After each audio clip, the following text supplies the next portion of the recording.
The Love Hope Strength reception.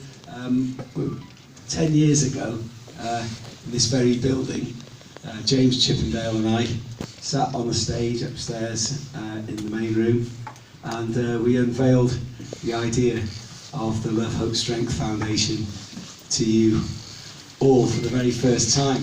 And whenever you're starting something like a charity, you never really know where it's going to lead, because as much as starting a charity is a great idea, you can't do it all yourself. You need help and support along the way, and to see where the charity is now in its 10th year, it's incredible, and a lot of that is down to the support and goodwill of all of yourselves in helping build Love Hope Strength charity into the force in the world that is today. We've registered hundreds of thousands of people to the Bone Marrow Donor Registry at concerts all across the UK and the USA. We found lots of life-saving matches, which is one of our main missions as we go into our 10th year. And I'd like to just to highlight how important the work we do is, and how life-affirming it is, and how it's been able, for me personally, to bring a lot of reason to my own personal life. And I'm going to bring up a friend of mine to the stage. This is come on up, Kevin. Here he comes. He's a man in a camo jacket today. And this is my friend Kevin Davis. And we go back to when we were 4 years old. And we both lived on Edward Henry Street, well, pretty close to it, and we used to play Subbuteo and all the kind of things that young guys get up to. And we are still playing I love it. And Kevin and I spent hours and hours. We both used to, my grandparents lived around the corner from Kevin's mum's house, and we used to spend all our Sundays at each other's house, mainly at Kevin's, playing records in his room. We both went on the very same day to buy our first record together when we were working at Marshall's warehouse, and we went to Greaves Records in Rill, and we bought Aladdin Sane, one copy each, and that was the first record we bought. Kevin is name checked in the song Edward Henry Street, going down to Kevin's egg packing station to play Subbuteo. But more importantly, Kevin has got his own story to tell about our relationship and how it's come to a point which has really given meaning to probably to the fate that brought us together, that meant we were to be friends for life. And I'm so proud to see Kevin. He's known me all his life, but he never asks for a ticket. He always buys a record.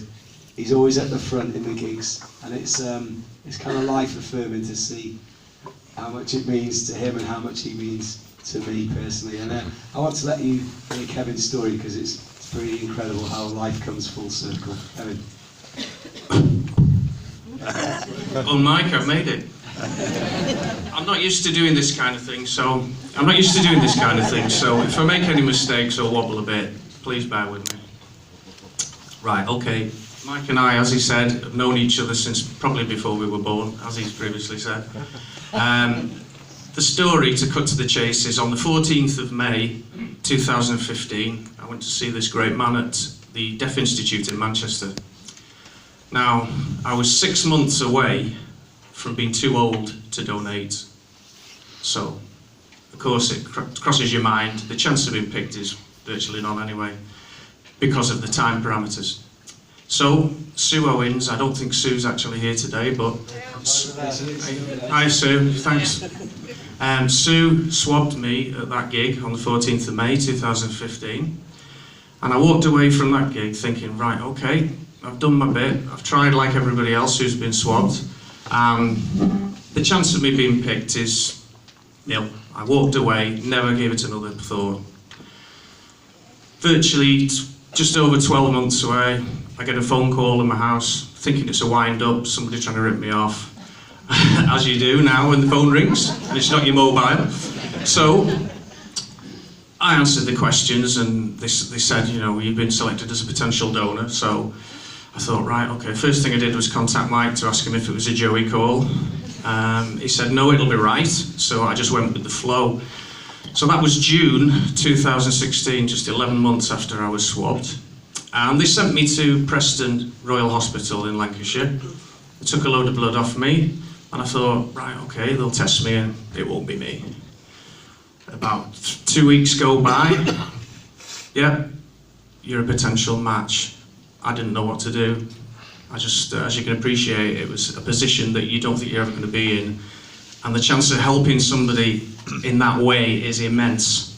So I told my wife, and we just played the waiting game. So 23rd of August last year, they sent me to London, and they did extensive tests on me, x-rays, etc. Week later, they tell me I'm a match. So I was all ready to go mid-September, 13th of September, to donate in London, and it fell through. The recipient was too unwell and needed further treatment, so I thought, well, that's it. Potentially it's not going to happen.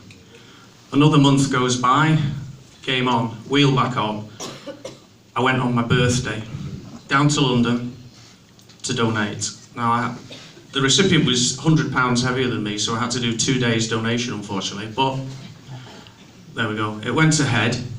The person was a male German, 59 years old, and I was a 10-10 match.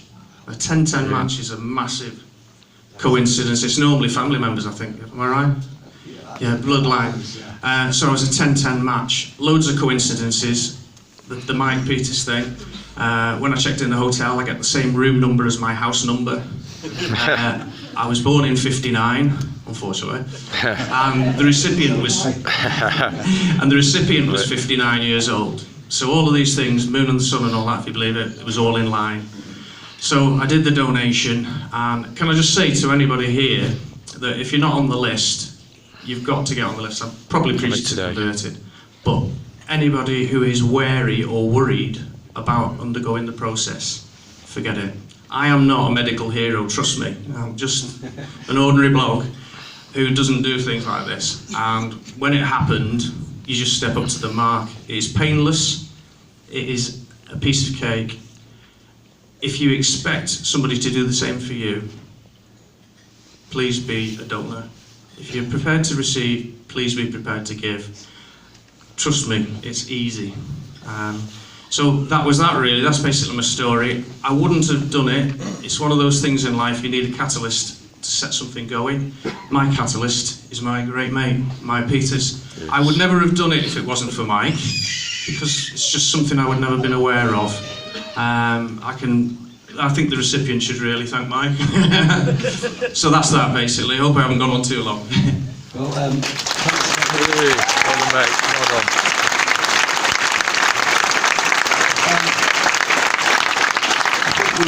of the amazing twists in the tale that happened this weekend was that obviously the donation process is anonymous, and that's why we say lives have been potentially saved, because we don't know the outcomes. That's down to the recipient if they want to meet their donor, and it's only then if they want to share their story that we can potentially make it public and find out who has been matched with who. And yesterday, Kevin texted me and sent me a photograph of. You can tell them what you got yesterday. Well, basically, I was at the Cottage Loaf having a pint of lovely Guinness, and my wife gave me a phone call and said, I've got a letter from DKMS. Do you want me to open it? And I thought, well, what's all that about? I've done everything. There's nothing else I can do. So she opened it, and inside was a letter, a belated Christmas card, because of the vetting procedure and anonymity that has to take place. And it was a card from my recipient. And I have to say, I did burst into tears, and for a couple of hours was quite emotional, genuinely really emotional. And so I've got this copy of the letter. Do you want me to? Yeah, read it out. It's only short, so. Lose it. What, mentally? I did that a long time ago. Okay, it says, Dear friendly saviour, with this Christmas card, I'm thanking you for going through the trouble of saving my life with your donating your bone marrow. I am recovering and hope to be back to normal in about 6 months' time. This is a good bit. I am expecting my English to improve overnight and to get cravings for fish and chips.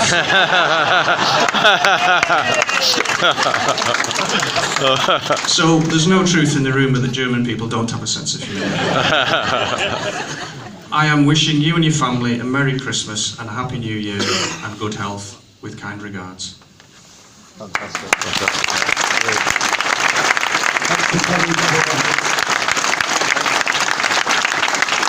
Generosity and gratitude.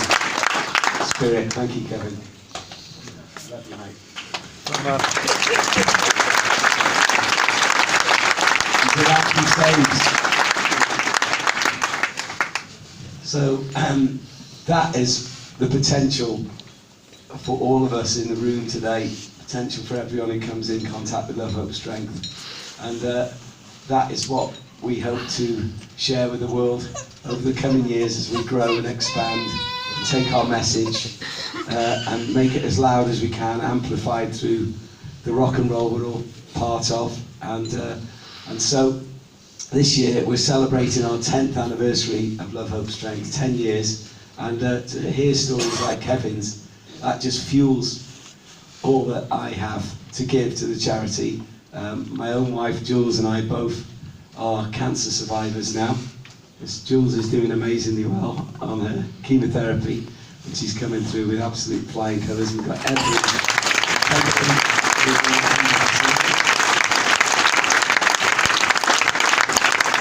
So we motivate each other through Love, Hope and Strength, and we are celebrating our 10th anniversary by undertaking the By Your Side walk across North Wales in June 2017. We're going to be starting at Flint Castle, walking through a lot of the places that have been referenced in my music over the years, through D-Side, and we'll be obviously having some rain in the summertime, I'm sure.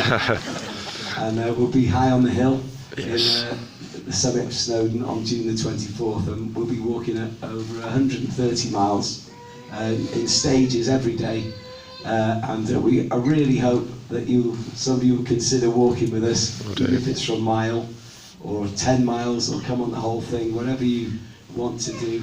You don't even have to walk with us to be a participant, climb Snowdon, but you can do there's all sorts of ways which you can find out about on the Walks website. And I'm going to introduce you to Kirsty Thompson, who's our partner in crime with the Our Last NHS fundraising charity, and she's going to tell you a bit more how you can become involved, and then I'll come back to the stage and tell you where we're going to walk to today on this beautiful, glorious North Wales day. So from Our Last, blue skies, please give it up for Kirsty Thompson.